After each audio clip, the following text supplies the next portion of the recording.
If you need to up your vegetable and fruit intake, then I think a juicer is such a fantastic investment.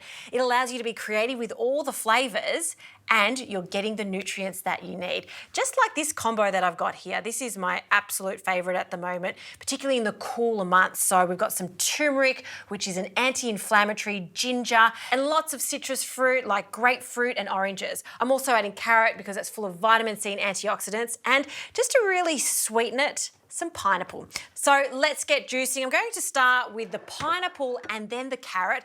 Then I'm going to add our ginger and turmeric. I don't want to add them last because I need extra fruit to force it through so we get as much out of it as possible. So on with our juicer.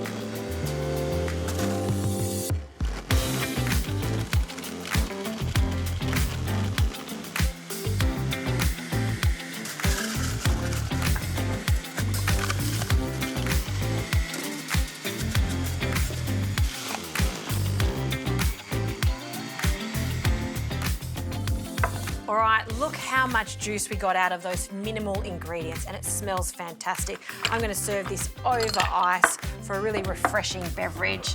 Just place that underneath, pour that over. Look how thick and rich that is. That is a beautiful glass of wellness right there, full of antioxidants, full of nutrients, the best way to start the day.